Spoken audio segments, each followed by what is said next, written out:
1, 2, 3, 4, 5, 6, 7, 8, 9, 10. Royal Blue Podcast Soundcheck. 1, 2, 3, 4, 5, 6, 7, 8, 9, 10. Royal Blue Podcast Friday edition. 1, 2, 3, 4, 5.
Hello and welcome to the Friday edition of the Royal Blue Podcast with me, Ian Croll.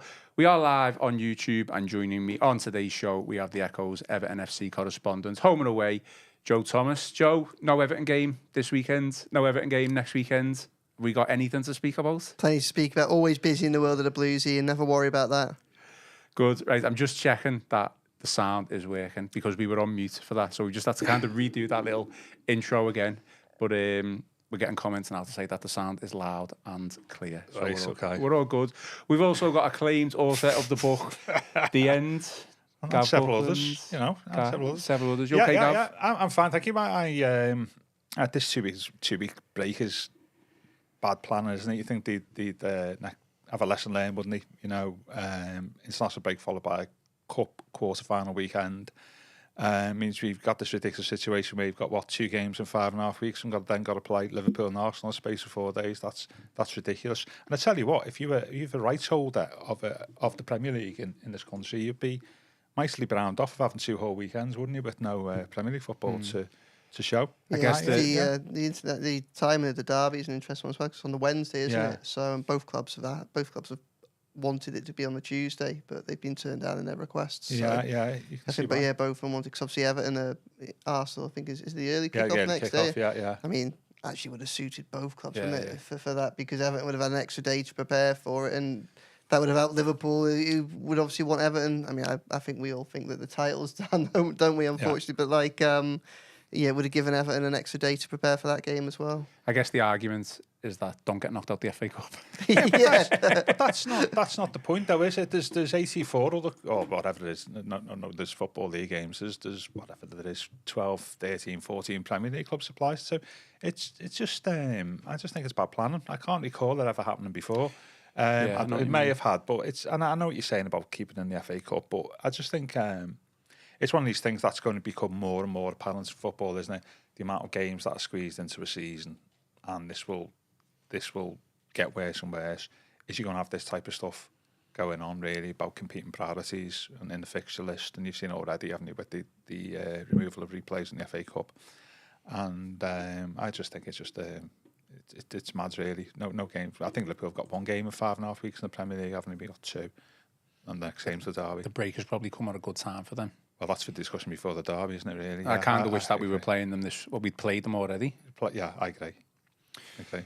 Okay, well, we do have sound, so that is a plus. It's always a plus when you're doing a live podcast. I can give you today's agenda, a few topics of discussion that we can get through. First one we'll get through is Sean Dyche, former Everton manager, has a new job. Joe, I think you've just done a piece on that? Yeah. Not in football, in the media. So he's got a Sunday... Not all it's cracked up to be. Yeah, he's got a Sunday show on Talk Sport, 2:00 with Johnny Owen. So I mean, if people want to hear his voice again, as we did for before and after games for nearly 2 years, then they'll be able to do so over there. So those dulcet tones of Sean Dyche. Yeah, he spoke about it. I mean, in the in the story about it, he's obviously given some quotes to Talk Sport and to kind of make it more, give it a wider interest. He spoke a little bit about the Everton job and says very much what you'd expect him to say. He considers it to have been a success. It's 2 years. Yeah. Thought the club players needed a fresh voice, and he thought he left it in a good place, and everything that's happened since then kind of bears it right, which there's an element of I think truth in that. I think he did do a good job over 2 years. He did leave the club in a better place in which he inherited. I think that's fair as well. In terms of the state in which he left the dressing room as it was, I think it's a bit more complicated than just to be able to say everything was there for Moyes to succeed. It just needed Moyes to come in. I think that's probably doing a little bit of a discredit to the amount of work that Moyes has done behind the scenes to get out the players and some of the changes that he's made. But yeah, so Dyche will be back on the radio station soon. Someone says, well, James Graham says that's not a voice for radio. Maybe a face for TV. Face for this podcast, maybe. Well, hang on. So, go ahead, Gav. Go ahead. No, he has done stuff before. A few years ago, he used to do the Monday Night Club on Radio 5 for most weeks. So he has done major stuff before. And it's always a good reminder that he's looking for a job, isn't it? There's only one reason, by and large. I mean, there's lots of mileage left, you think, there as a manager. There's only one reason you come in the media like a little bit more than the odd appearance is that actually want to remind people that you do exist. Well, maybe he hasn't been given his bonuses yet from Everton yet, has he? He received them at the end of the season, so maybe he does need a job. Probably not. Without going into the Freakins should have kept Dyche on discussion. Oh, yeah, let's not get into that. But I think Joe's right, isn't it? I think, and I said before, I think when managers get sacked in the immediate aftermath, you tend to be negative about them. And, we've been on that in this podcast, but over time, you do have an opportunity to revise your views, especially what happens after Dyche goes. And I think history will look on Dyche kinder than what has done a lot of Everton managers really in the Premier League era. And, if you think about the two predecessors, Frank and Benitez, his legacy, for want of a better phrase, is far stronger, isn't it, really? And I think it goes back to the Thelwell discussion, isn't it, last week and whatever. I think we'll look back in a few years and think, in the circumstances, the pair of them did a very decent job. Sorry, he's come out. So just reading the TalkSport article and just some of his quotes, just a segment. People questioning whether it was the right decision to sack him, and he says the Freakins have been proven right. He says Moyes has gone in there and done a great job. Just added a new voice, a new flavour, different details, and the change probably came at the right time. So he's been open and honest about it. Yeah. I don't think he can be any other way, really, can he? No, that's fine. I just think you really forget how bad shape the club was in January. What was it, January 23 now, isn't it? Yeah, it was just all over the place, wasn't it, on and off the pitch. Just being beaten at home to Southampton, wasn't it? It was after the Southampton game. I think he's did a very good job in the circumstances. And, most managerial careers ultimately end in failure, don't they? And his has done this season, but that shouldn't decry the work he'd done in the previous two campaigns. Okay, well, we'll move on from that. Again, just quickly, the agenda. Going to talk about Jack Harrison and his Everton future. Going to talk about the second Bromley Moor Test event, which, Joe, you are going to be going to. Carlos Alcaraz and his Everton future. Plenty more to get through as well. Plugs, as always, give this video a thumbs up, drop us a like, and if you haven't already, subscribe to the channel. As always, your support is greatly appreciated. Jack Harrison, then, Joe, obviously one of a number of Everton players doing media work. This past week, and an Everton player who's basically come out and said that he wants to be here next season, made it clear that he'd love to stay. Obviously, I know you've expressed opinion and your thoughts on that on the Liverpool Echo website. But is he a player that Everton should be looking to keep next season? Do you think he will be there next season? I don't think he will be there next season.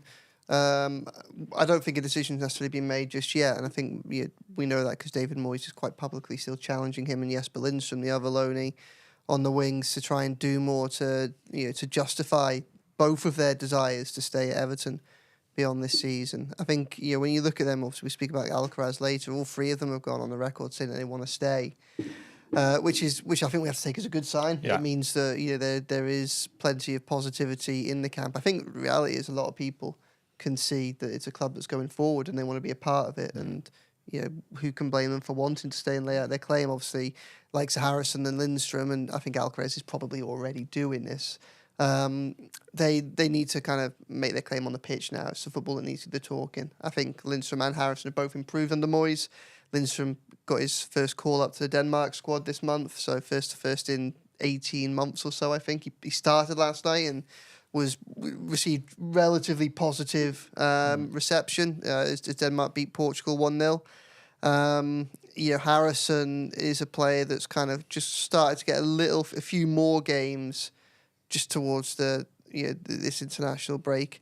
When Moyes liked Harrison before he came to Everton. I think he was a player that he was looking forward to working with, and Moyes was shocked at how shot Harrison's confidence was when he arrived. Like, I think we could all see it. The player seemed completely bereft of any of any confidence in himself. So a lot of the work behind the scenes, almost one of his big side quests since he returned, has been trying to somehow revive Jack Harrison. Obviously, he's had to do the same with Lindstrom. It's been a little bit easier with Lindstrom because he's formed quite a good relationship with O'Brien down the right, and albeit predominantly a defensive-based relationship where most of the success has been, it has sorted out that right flank, and actually, I suppose some of Lindstrom's work has allowed O'Brien to overlap him and get into the box and things like that. Obviously, had 2 goals to his game, and as well as putting a few decent crosses in.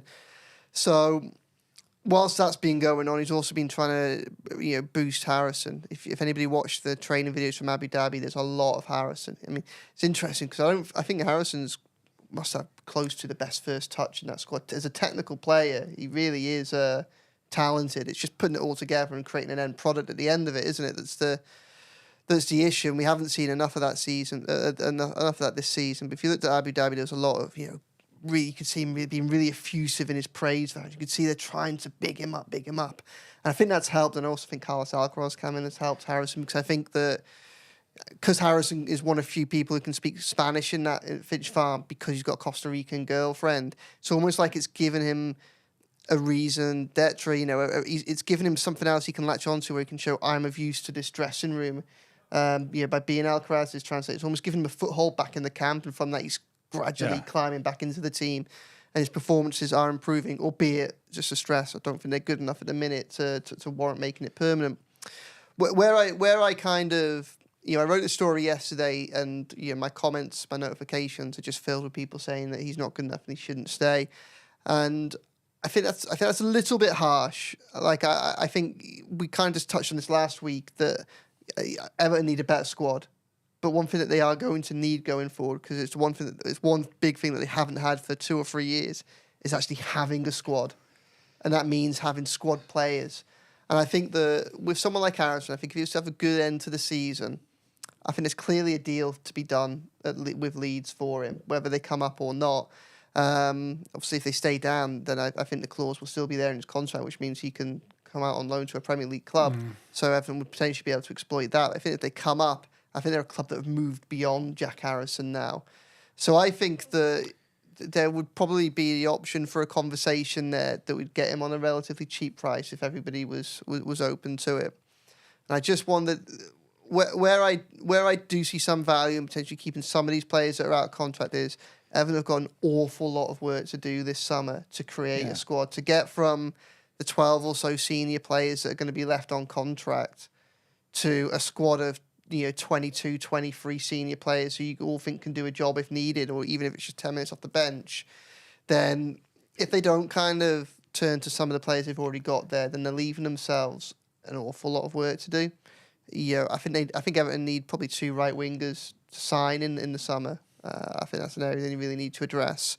But if Harrison finished the season strong and you could have a conversation with Leeds about picking him up on a cheap price on a contract that's smaller than the terms that they're paying for him now, and he was up for that as well. Maybe would you have him as a third choice winger on either side, a second choice winger on either side? Maybe I think we'll come on to what you alluding to and ask Gav on it. I think first of all, I think ironically he probably wouldn't got as many chances as he has been getting if Ndiaye wasn't injured.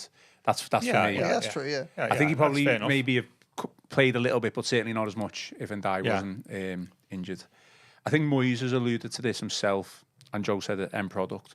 Moyes actually said, if you're not getting goals, if you're not getting assists, it's not good enough. You need to be getting those metrics. Enough, yeah, absolutely. And that's, they're two things that he just hasn't done in his Everton career. He works hard. I think technically, probably you could say he is okay. Hasn't got much pace. Where do you stand on Jack Harrison? It's an interesting one. I was just right smile there when Joe was talking about his good first touch, and secondly he's very good. It's a characteristics you want in your number 10. And the one time he played as number 10 against Newcastle, it was one of our best performances under Dyche, or the best performance under Dyche. I remember it, yeah. In terms of the quality of football that we played in the final third, and we had that goal at the end, wasn't it? 20-odd passes. And a key part of that was Harrison dropping off, receiving the ball into feet's first touch, turning and playing really intelligent balls in and beyond the Newcastle defence, and it was then strange that having played really well in that role and the team playing really well, Dyche then just suggested it, didn't he? And I think there's that aspect to it. Also, he's really left winger rather than right winger. Harrison, I think he's not played in his right position, and I think so. You could throw a few defences in for him, but ultimately it's what Moyes says, isn't it? I'm with Joe on this. I think we make I think it's a mistake to look at our problem in the summer as a massive opportunity. We've got 13 players out, we've got 12 in. Let's have a massive change.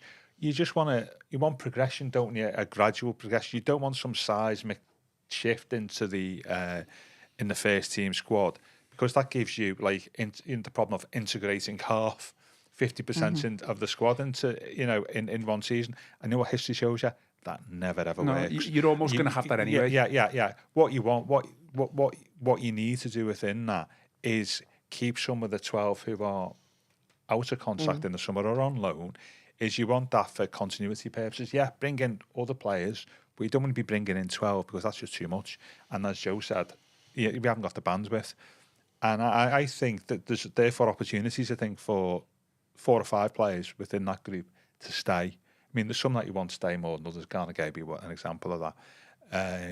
And Harrison is because of his versatility and the fact he's been here a couple of years, notwithstanding the Leeds issue and all that, I think there's an opportunity there, in that mindset that, you can make an argument for him to stay. But a lot of that, again, is, and we spoke about this on Monday's pod, didn't we, Joe, about the options Moyes wants behind his striker, and and I think one of them might not be Harrison for the reasons what you just said. That actually his metrics, for want of a better phrase, aren't the best. I think one of the big things that Moyes has got to probably work out before the end of the season is, I think, it feels like things are working out well for Alcaraz, and the price to trigger that would be about it's about £12.5 million. I think. From what we've seen so far, I think there's plenty to say that would be justified. And Ndiaye has had a brilliant start to his Everton career. Obviously, we have to wait and see what he's going to be like post-injury, because it's been a serious one, but the hope is he'll be able to pick up where he left off. And we've got Dwight McNeil as well. And I think that probably the big question with Harrison is, I think that we've all come to the conclusion that he's better off playing on the left. And then the question for Moyes is going to be, well, where does he see Alcaraz? Where does he see Ndiaye? And where does he see McNeil? Because if he doesn't see one of them as a number 10 or a central figure in his new look side, then all of a sudden you could be in a situation where automatically Harrison's your 4th choice left winger, and that's not what you want. I don't think. I think if there's money, Everton have options on that left, because Alcaraz and Ndiaye can play there, don't they? And obviously McNeil can as well. It's the right wing which is the big issue. So unless Moyes comes up with an alternative for all that, I think he's got a lot to do. Lindstrom also has a lot to do. His price tag's quite hefty, isn't it? It's up around the £20 million mark to make that permanent. Maybe if you could have a conversation with Napoli about bringing that down, maybe that could help, because they do need bodies. Obviously, they need talent and they need to strengthen that first team, but they also just need bodies. And just finally on this, one of the things, and again, spoken about this a few times and written about it, is one of the things that Moyes is still saying they're not safe. That's the priority. Everything else has to wait till then. Privately, I think Moyes is increasingly confident Everton are safe, as we all are, and just starting to take on some of these bigger issues and start to address them. One of the big issues that Moyes is worried about going into the new season is going into a new stadium. He knows transitions. He did it with West Ham. From an old stadium into a new stadium isn't always easy. He does think this might be a bit easier this time round than it has been with some other clubs in the past, like Tottenham with theirs. But he's really keen to get a substantial number of the squad that are going to be down there next season, down there at the end of this season, so they can start maybe having inter-squad games, training sessions down there on that pitch, so they can really start to acclimatise and get used to the new stadium before going away for a summer break and then coming back and having the eyes of the world on them, because it's the newest football stadium in the world. Yeah. So if he can have a couple of, the more players that he's got that have already adapted to that, already started that process, the better. So look, I think Harrison's got a lot to do. I think the makeup of the squad, particularly if they want to sign Alcaraz, makes it even harder for him. But if there's a cheap deal for, I think, someone who's recognised as a good personality, who it could be better, who is having a difficult season, he's better than Harry has been this season, maybe something could happen. But at the minute, I think it's on him to prove that he needs it, and he hasn't done so yet. Yeah, he definitely hasn't done so, but I think it's funny that we're all in agreement that we think his best position is on the left-hand side. Yeah. I think there's scope for him to be played in the middle, but then we've probably got better players in the middle. That's it, isn't it? But it's the same with the left-hand side, which is my point. In the players that you've mentioned that can play on the left-hand side, so you've got Dyche, you've got McNeil, you've mentioned Alcaraz. I don't necessarily think he should be playing on the left-hand side, but obviously Moyes has experimented there. Yeah, that's what he did for Racing as well. He did quite well played there at some point in the exactly. past as well. So okay, you've got three to four players. Yeah. Well, 5 if you're including Harrison. He's probably at the bottom of the list even on the left-hand side of his position. You put McNeil in there every day of the week. You'd put Dyche there ahead of him every day of the week as well. So I just think that's your answer with I think a lot of it will depend on who the striker is and what type of football you want to play to him. Yeah. Because there's a difference between perhaps what Harrison will do. Harrison will probably try and get a bit more to the byline than McNeil. But yeah, there isn't, of all the different areas where you try and judge someone, Harrison isn't top of any of them, is he? I think that's what that's a poor way of basically trying to hatchet job what you've just said. No, I agree with you. He is. So, but it doesn't mean he's a bad player either. No. His Everton career, he's predominantly been played out of position, and I do get frustrated when players go through that. Obviously, when you get your chance, you take it with both hands. Look at Jake O'Brien. I'm not saying Harrison's moaning about it or any way, shape or form, but Jake O'Brien is not a right back, but he's taken his chance, hasn't he? And then he's looked pretty good right back in the last couple whereas of months. Harrison hasn't really looked a good right winger. Because he's playing out of position. I mean, but so's Jake O'Brien. Defender, okay, centre half and I know it's different. Right, you play. He's still playing another. If he's playing left back, as just like that's the better comparison, isn't it? Really, I think also to complicate matters further about that left hand side, if they get a different type of left back during the summer. Because Mikalenko, we know his sense, he'll stay deep, won't he? He won't. He's not going to bomb on. I know he has done decent under Moyes, but he's not offered a lot of pace and a lot of guile. Sort of like Leighton Baines on left hand side. So that it switched left hand side player of those that you've listed will mesh the best with if you bring a new left back in during the summer. So that's another angle to it.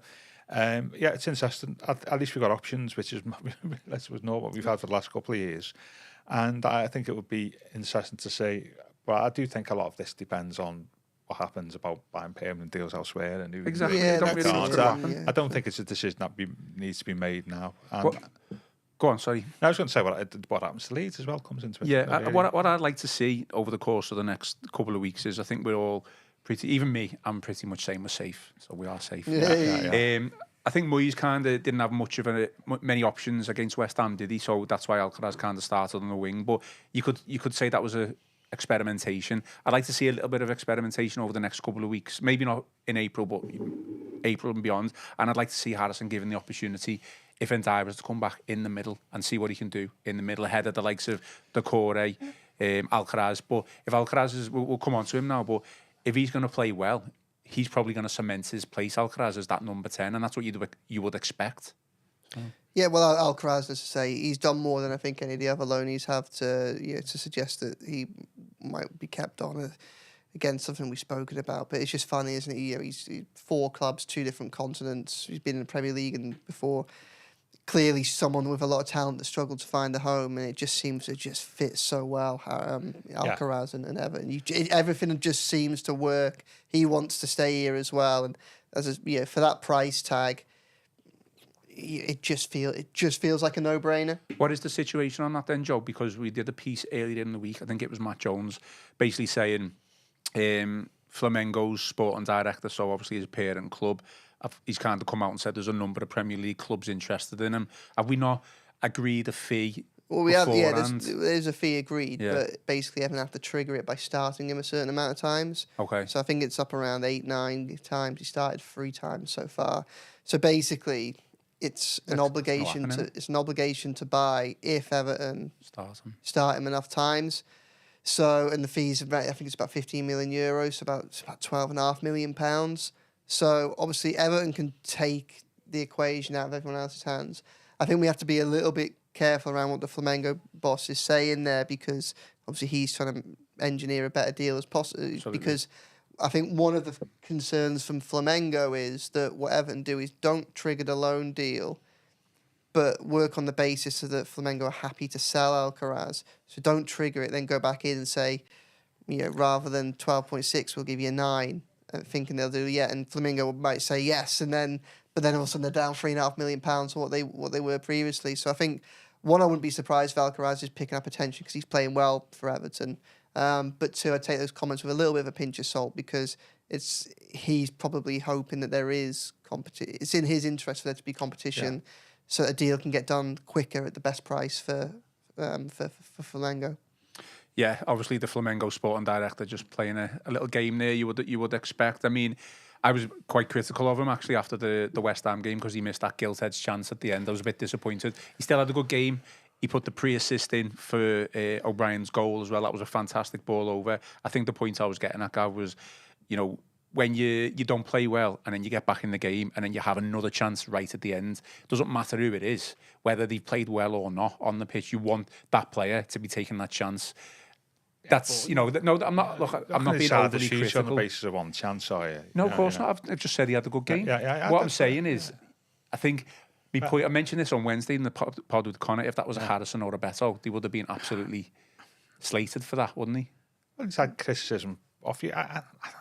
I get what he said. I didn't think he had a great game, actually. I think he wandered too much into the middle of the pitch. I don't think anyone had a great game. Really. But he was played out of position. Well, I mean, that's one of the...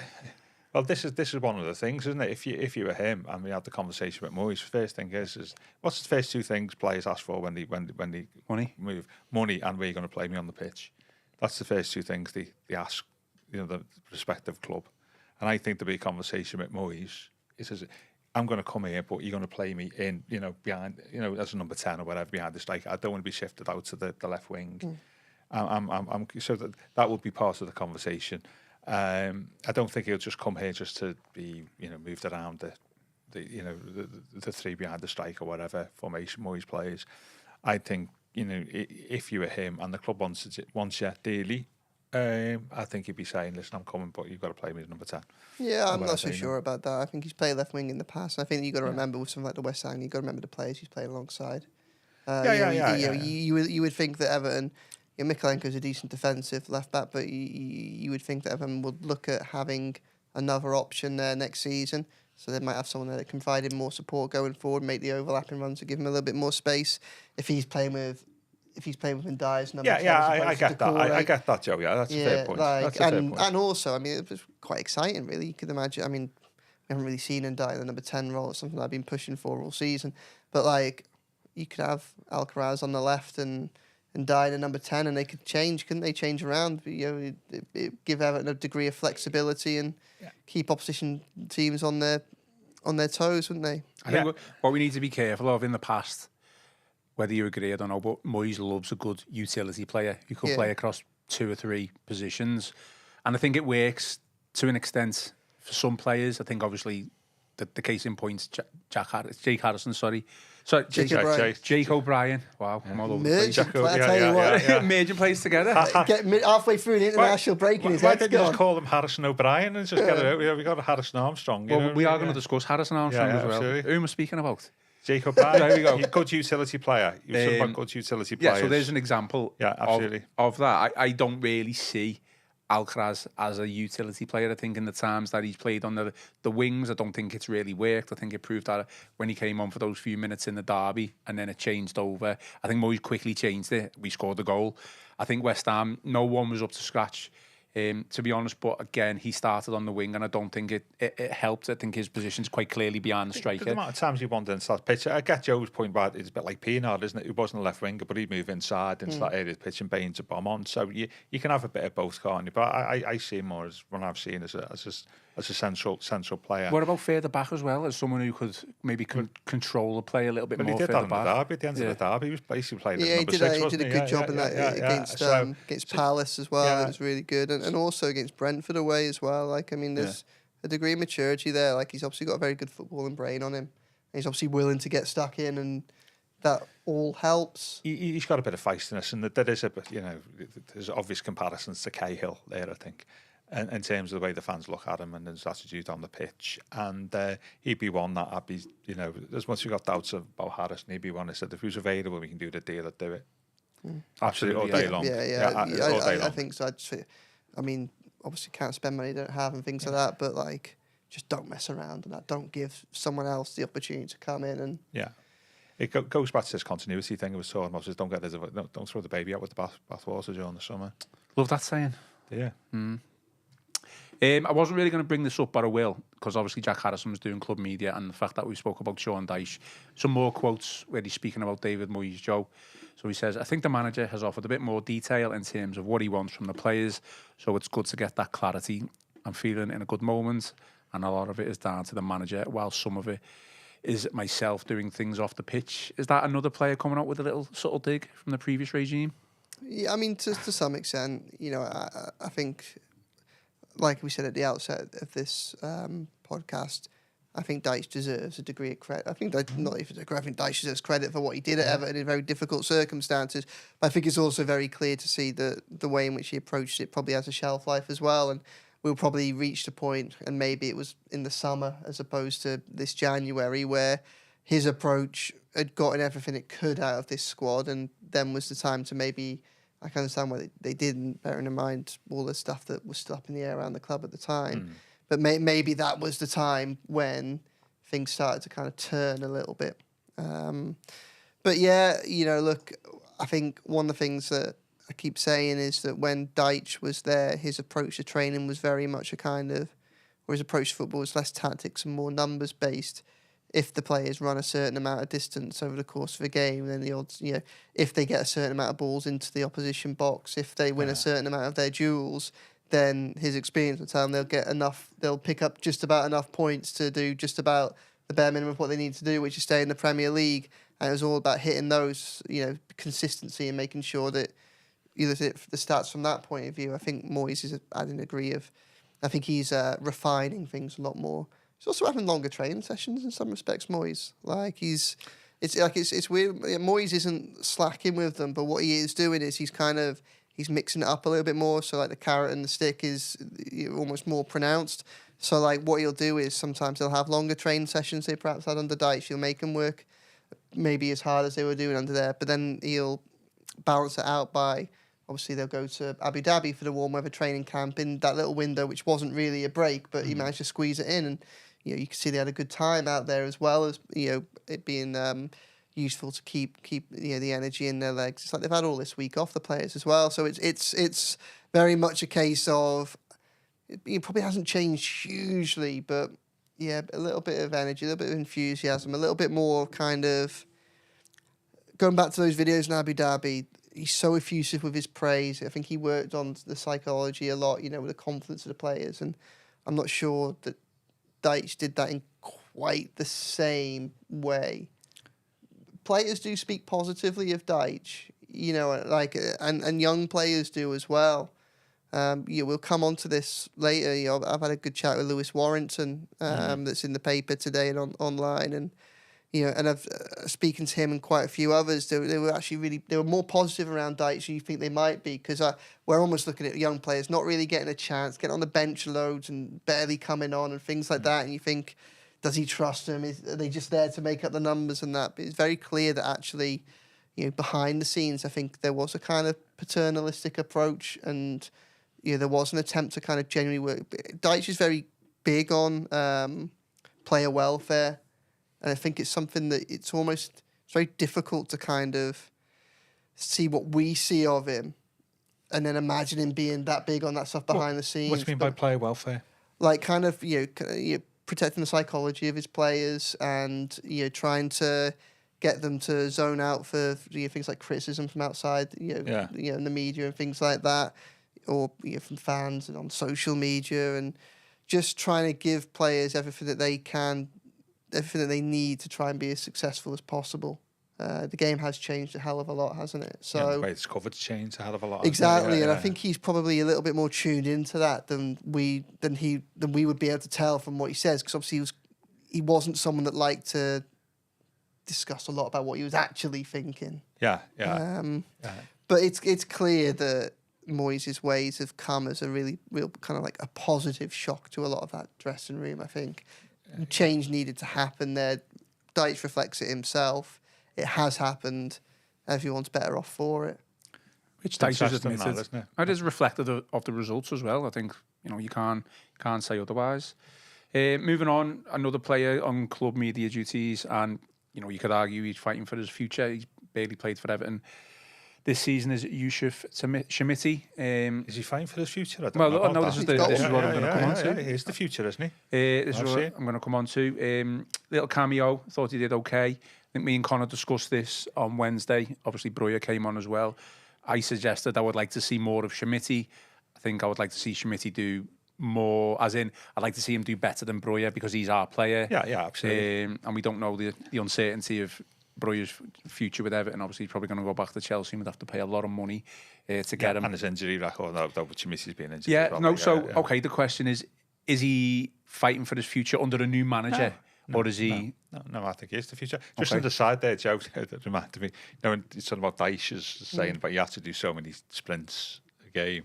Years ago when this came in, like Manchester City, they found out that Zabaleta was doing, every time the ball went out or somebody was injured, he'd be sprinting up and down. So during the game? During the game. The game wasn't going on, but at the end, had all these loads of sprints, and he got onto the fact he was doing it when the game wasn't going on, Wow. Shows how stats can be misleading. But Shamiti is the future, isn't he? I think. I really like him. Me and Joe had the conversation with him on Monday. I like his touch. I like he's got an understanding. We said, didn't we? He's got an in-game intelligence and a feel for what's happening during the game. You got all that from his little cameo against West Ham? Yeah, well, I said about him last year at the end of last season. Well, you can see. I think in most players you can see that pretty much straight away, within about 10 or 15 minutes. The players who can understand and have got a feel for the game, and those who haven't, they may develop that over time. It's probably harder, but I think he has got it. And though he had a small number of touches on Saturday, you can just tell he has got it. And I thought he did really well. I had that shot that ultimately led into the goal. Was his header that led to the chance for Alcaraz at the end, or am I just making that up? It's definitely shot led to the goal. Yeah. And I really like him, and he's obviously, like a lot of players of his age and maybe being that injured, he's bulked up a little bit, hasn't he? Which is going to be beneficial for him, and I like him, and I think he would want. You talk about experimenting between now and the end of the season. Whether Moyes wants to do that, knowing him as a manager for so long. But he'd be something that if he stayed fit, I'd like to see him getting a couple of games as a starting striker between now and the end of the season, and then take it from there. His future then is in the summer. Was he's on 4-year deal? Is it, Timothy? Is it? I can't remember, but he's still in contract. He's still under contract. It's whether the question for the club then is, do you stick him out on loan next year, or do you retain him? And that might depend on what happens with Beto, what depends with Calvert-Lewin as well. But he's somebody I really rate. I think there's a really intelligent, bright footballer there who understands the game on the pitch, and he's definitely in the keep, and certainly not one who's fighting for his future. What that future for him over the next 12 to 18 months, as I say, may depend on whether he's an Everton player or goes on loan, but it's certainly something that the club should be interested in taking care of. I mean, loaning him out, Joe's an interesting topic of discussion, I think, because what you want from the player, do you want him to go to develop, obviously, to become a better player, which if he goes out on loan, he might get more minutes at a different club. But if he stays with Everton, who's to say that, say, if we to bring another striker in and kept Beto and Schmidt goes out on loan, those two strikers wouldn't get injured, and we're desperate for Schmidt to come back into it. So it is about the development of the player, but it's also about what is obviously best for the club. He's obviously been really unlucky with this injury. Am I right in saying that it's just the one injury that's kept him out, or is it? It's not a... No. He got injured, then he got re-injured again. Yeah, no, it was a foot injury in the summer. So could be training concern, just before the Coventry game, and then was coming back just before Christmas, and I can't remember if it was his hamstring or his thigh. I think it was one of those. And you can, as I said, you can tell he's got the technical ability for a tall player. So a lot more than Beto, even though I do like Beto. Yeah, I mean, what are your thoughts on him? Do you think he'll go out on loan next season? I think it probably depends on how Moyes thinks he's best used, because I think prior to this latest cameo, I feel like he's obviously bulked up in training. But I think when we saw him at the end of last season, partly because of his football intelligence, partly because he was quite slight, maybe this was a lot because of his inexperience, almost got the impression that he might work better behind a big man or linking up with someone. Alcaraz did that sort of role, didn't he? Yeah, and if they were to come to the conclusion that that's his best role, you then again end up in a situation where you've got a very crowded squad there, where you might have Dyche fighting for that role, you might have Alcaraz fighting for that role. So and you could have others as well, depending on how Moyes sees him. Obviously, you could have Decore fighting for that role as well. Maybe Robinham to a certain extent as well. So I think it depends on where they think his skill set lies. Everton need a striker, like a pure striker, to take him into the new stadium. They need someone that, regardless of what style Moyes wants to play, they need someone that we go into the season hoping will get them 10, 15 goals and be the talisman at the top end of the pitch. Now, if Chimiti, with another year of being around the squad and bulking up and things like that, if he can do that job and we think he can play up front as the main man, then yeah, keep him around. If they don't, then it probably depends on whether they sign Alcaraz, how they view players like, will Moyes think that McNeil can play in a central role like Dyche did, and how crowded that is. I think that if it doesn't look like he's going to get games, then I think you send him out on loan, because he's never been a senior starting player. He doesn't have senior. He's made one start for Everton, I think, which was the Brentford game. That's in English football anyway. That's his only start. He's only starting 2 seasons. So, yeah, unless you think that the environment is going to allow for him to gradually build up his minutes at Everton, so there must be slots available to him to get those space, and send him out on loan, send him out to somewhere like the Eredivisie or maybe even the Championship, and just see what he can do. He'd have to sign a new long-term contract if he were going to do that for me. I don't know whether that would be in the offer. Like, just because how many years has he got left now? You're looking at 2 years left on his deal. If you were to send him out on loan, and then he would stay at that team for the season, he'd only have one left. I think but then you could make a decision then, couldn't you? Then you haven't seen him on that and know where the squad's going to go. And, at that point you'll be looking at like Beto, and that'll be one further year into their deal, and you can start to make up a more of a a more nuanced judgment then, can't you, on it? I think you'd send him out for either way. He needs to have more exposure to first team football, and more exposure to first team football, whether it's at Everton or not, will only help Everton, because if he does well, it'll either convince him that he's part of their future. If not, but he does well, then his price tag will go up if they want to sell him. And if he doesn't do well elsewhere, then they'll know it might be an experiment that's worth moving on from. Yeah, he's got to stay fit, obviously, for that to all happen. I would just be a little bit reluctant, Gav, to send them out on loan. Obviously, we don't know who we're going to bring in. We could bring in like 2 or 3 strikers, and that's great. And then we could, send them out on loan. We'd have that balance where, well, we're going to develop Schmitty, and then we can bring them back in like in another 18 months to 2 years. I just think if you look at the top teams, and this is not just a new thing, this has always been the case, like they've got at least 2 to 3 top strikers in their team. If you look at, I mentioned this on Wednesday with Connor, Beto has come in or back into the team with not much pressure on him, and he scored 5 goals. The expectation is there now from the fans, and maybe the pressure has weighed a little bit heavy on him. It would be good to have that option or 2 to take Beto out of the team and say, well, go on, Schmitty, you have a little run as well. I wouldn't mind seeing Schmitty playing a few games, from the start between now and the end of the season. I'd take Joe's point as well. By the way, that when I was just bigging him up there, saying about he's obviously an intelligent footballer, and he's got a good touch, and I think he appreciates the space and people around him. That's the sort of position, the skill set you'd have for somebody behind the striker, not necessarily a striker. So I've taught him at the start there into being a number 10. And when I've seen him play, I think as I alluded to today, he played at Luton last year, and I think he come on a sub, but he played in a deeper role, and he was knocking a few really good, intelligent balls forward. So, but I take but everybody's after 3 good strikers, aren't they? I mean, it's not easy to get, is it? It's not easy. I mean, we have to be careful here, and if you want 3 good strikers, it's going to cost you. So I don't know. I think I just like to think of things as a gradual progression at the moment with the squads, rather than like some major overhaul. And I think as part of that, Schmitty is definitely keep.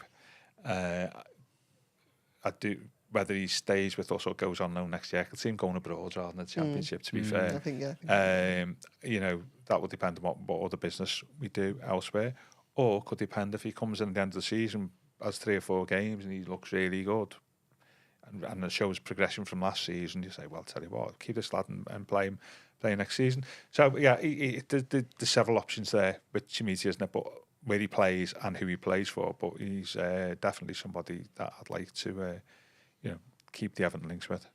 I mean, this is another podcast in itself of summer transfers and future plans. But several podcasts, isn't it? We're almost there, I think. Absolutely. As in with Schmitty, if you kept Beto as well. I know a lot of he divides opinion, but if you were to bring in another striker, which I think we are going to have to anyway, there's your potential 3 for next summer. Are you not a fan of Beto? No, I think he's all right. I think we just need to get a little bit.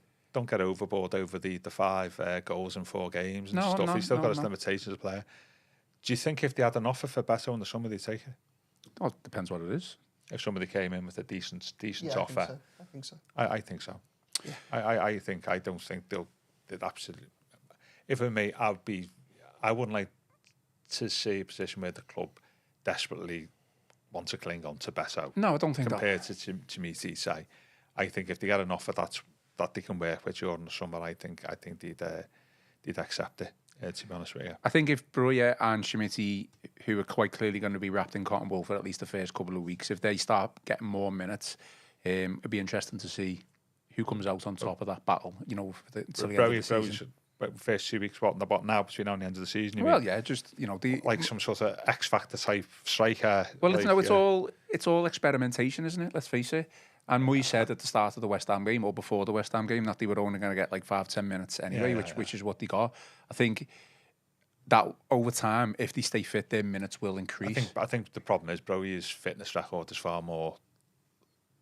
It's long-standingly bad compared to Schmitty. I mean, he's with Albania for this squad, so you might see him against England tonight. It'd be interesting to see how he comes away from this next fortnight. So, but yeah, they've got. I mean, they've bearing in mind how much money. Yeah, the option to buy Breuer is so high that I think we can already see that the decision's got to go on that. Bearing in mind his injury record, Even if he stays fit for the rest of the season, I wasn't advocating to signing him, by the way. Still 10 games. That's still 10 games, which, they would be better off spending that time on trying to work out what to do with Beto and Chimiti. And if he comes back, Dominic Calvert-Lewin. Yeah, Calvert-Lewin. That's the other one. We could have 4. So I think, probably not. Calvert-Lewin should go, to be honest with you. Okay. But he will be going. Well, Harrison Armstrong, Joe, let's talk about him. I'm conscious of time, so a player who's gone out on loan with Derby and is thriving by all accounts, and a player who, could come back in the summer, start next season, and could be thrown into the number 10 mix as well. Yeah, I think it might be a little bit of a stretch. Okay. I think he'd be behind likes of Van Dijk and Alcaraz and that in a pecking order. But he could be a squad player next season. Yeah, if he's flying down at Derby. I think he's finding it quite straightforward. He started 3 games in a row last week. They won all 3. All of a sudden, the side that thought they were going down, and now 1 point from safety, and he's played a big part of it. Scored his first goal for him as well, and that away win at Plymouth. So he's out with the England under-18s again this time round. So, I mean, it's been a remarkable rise for him over the course of the season. And he's a player that Sean Dyche kind of has helped through the ranks. So that's something that, again, could easily be lost, everything that we do, but probably deserves to be remembered. So, yeah, no, really, really positive. And, yeah, we'll obviously see him carrying on at Derby. And, again, he's just one of many, many players who the decisions over next season will ebb and flow depending on who comes in, who's available, who stays, who goes. But I haven't got a player there, so, it'd be nice to see him around the group next year. It'd be nice to have a group that's strong enough to be able to have players like maybe Harrison Armstrong and Yusuf Chimiti around to kind of, because you do think that you're going to have those games where you can give them an opportunity to come on and get minutes and grow and develop.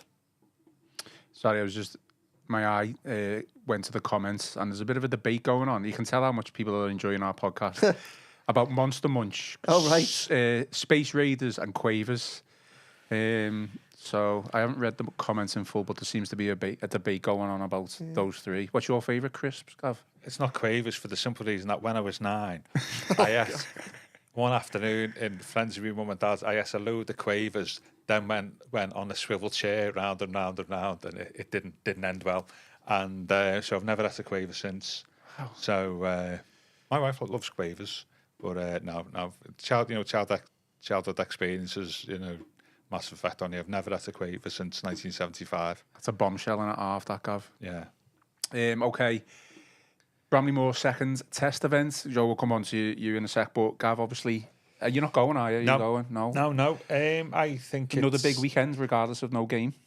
Yeah, well, every weekend's a big weekend. It is for you. It is for me. When you get to my age, make the most of them when you can walk, But I think mean when you get to your stage of wealth and you can spend every one enjoying yourself? Yeah, well, that's slightly, yeah. I'm still injured at the moment, so I'm not even playing the weekend. But I think, it's obviously slightly different, isn't it? Because there's the evacuation, is it? Because reminding that it is a test event, not a match. I think, all eyes would be on the transport, won't it? Really, that'll be the main thrust. And obviously, there's been a lot of things sent out over the last week about expanded plans, and obviously there's a bigger crowd, isn't there? 25, isn't it? I think. Thousands, not 25. 25, yeah, absolutely.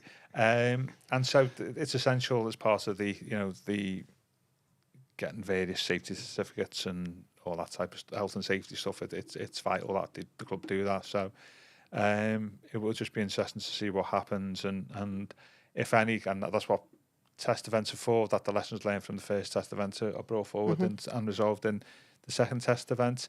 I also think as well, by the way, Joe was just talking, around, moving to a new stadium. It's actually a decent experience for the academy players in front of playing 25,000 people, isn't it, really? That's an added benefit. I think it will do them good. And so that I think, and quite correctly, the focus should be on what happens outside the ground, because that's the purpose of this test event, and hopefully everything runs smoothly. Danny Reel says Tyrrells are the best crisps. Oh. And Ravon91 says Walker's Worcester sauce were the best crisp. I don't know if you've got anything to add on that, Joe. On the test event, I just got to add, the evacuation. It's not going to last 90 minutes. Evacuation's going to be in the second half. And ideally, club would like people to stay till the evacuation rather than going at half-time thinking it's not going to be a full second half, because the whole point of this is to try and make sure these processes work, and to do that, to help get the safety certificate, they need as many people to be there to follow it through as possible. So I think just pass on that message if I could. But another big step forward. Brilliant stadium, and everyone's going to see it for the first time. We should really look forward to it because it's fantastic. I'm really excited for people who haven't seen it, who are going for the first time.